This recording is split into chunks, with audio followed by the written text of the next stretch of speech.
competência socioemocional, na realidade, é um conjunto de... Ela começou exatamente assim, né? Foram pesquisas de grupos de psicólogos, de psiquiatras, que foram lá no dicionário, eu falo muito rapidamente, né, para que vocês entendam, chegaram a descobrir 172 palavras que tinham a ver ou com o emocional, né, com qualidades emocionais, enfim, né, psicológicas.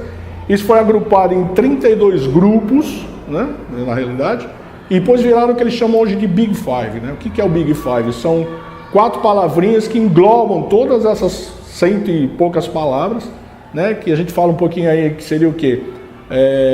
Abertura a novas experiências, quer dizer, e novas experiências, eu digo, não só cognitivas, como de cultura, de arte. O aluno tem que estar preparado a aceitar essas possibilidades, né?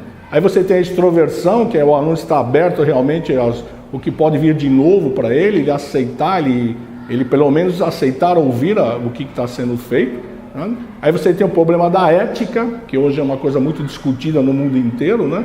Como é que eu respeito os companheiros de trabalho, como é que eu paro para pensar numa nova possibilidade. Então aí vem a questão da ética. A amabilidade, que é saber se reunir em grupo, aceitar a opinião do outro.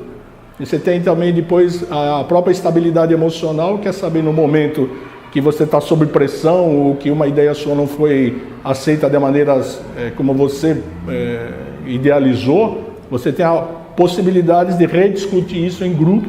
Então todas essas Big Fives que eu citei, né, que são essas características, como eu disse no início, os países hoje que detêm aí os primeiros lugares no PISA já trabalham isso dentro do próprio currículo. E como é que se trabalha isso? São atividades que são propostas para o aluno dentro das próprias atividades cognitivas, né, de conteúdo, para que ele, por exemplo, saiba se expressar em grupo, saiba como, por exemplo, um professor, a partir de um determinado desafio, ele consiga escutar quais são as soluções que os outros propõem.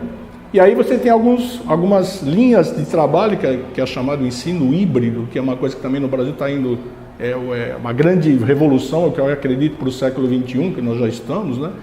Que são possibilidades de se trabalhar com estações de conhecimento dentro de um mesmo grupo.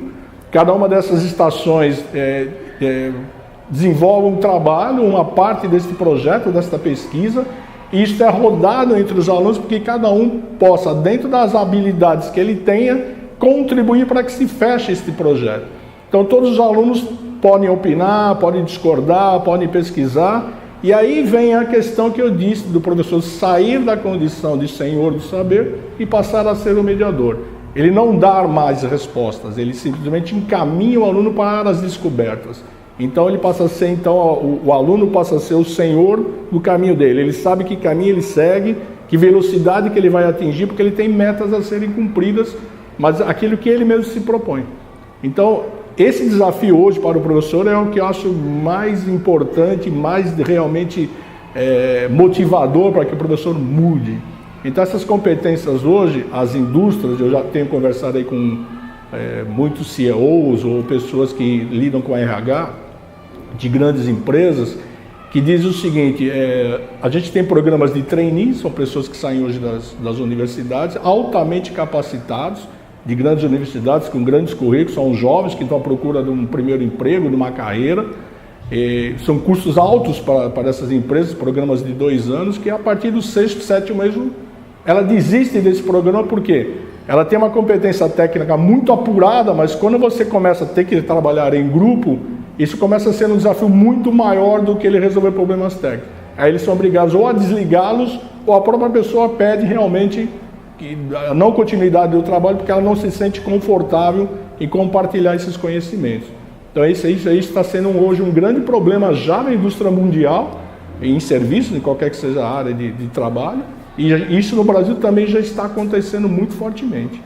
Aí eu tenho uma experiência bastante interessante, quando eu durante um tempo fiquei lá nos Estados Unidos trabalhando na Universidade da Singularidade, que eles trabalham muito com essas pesquisas, e foi feita uma proposta na época para se ver como é que essas competências eram utilizadas, e você colocou um anúncio no jornal para se contratar engenheiros químicos, receberam os currículos, fizeram as análises, como nós fazemos aqui no Brasil, através de que universidade que a pessoa vinha, qual era a experiência que ele tinha e todas essas coisas básicas.